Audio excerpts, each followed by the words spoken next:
ষষ্ঠ উপজেলা পরিষদ নির্বাচনের প্রথম ধাপে ১৪০ উপজেলায় নির্বাচন কাল।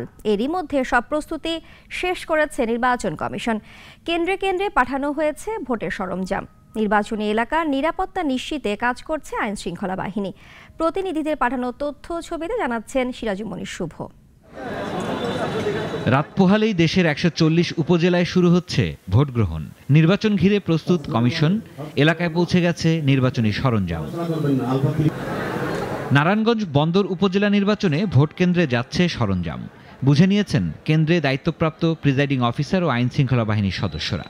গাজীপুরের ৩টি উপজেলায় সহকারী রিটার্নিং কর্মকর্তার কার্যালয় থেকে নির্বাচনী সরঞ্জাম বিতরণ করা হয়েছে। ময়মনসিংহে ৩ উপজেলায় নির্বাচনে কেন্দ্রে কেন্দ্রে পাঠানো হচ্ছে নির্বাচনী সরঞ্জাম। এ ৩ উপজেলায় ২৩৯টি কেন্দ্রে হবে ভোট। কেন্দ্রে কেন্দ্রে নির্বাচনী সরঞ্জাম পৌঁছেছে যশোরেও। ভোট হবে ইভিএমে। বগুড়ায় ৩টি উপজেলায় ভোট গ্রহণের সরঞ্জাম বিতরণ করা হয়েছে। অবাধ ও শান্তিপূর্ণ ভোটের জন্য নির্বাচন কমিশনের পক্ষ থেকে নেওয়া হয়েছে বিভিন্ন ব্যবস্থা। লক্ষ্মীপুরে ২ উপজেলায় ভোট কাল। কেন্দ্রে কেন্দ্রে যাচ্ছে নির্বাচনী সরঞ্জাম। এই ২ উপজেলায় ভোটাররা ভোট দেবেন ব্যালটে।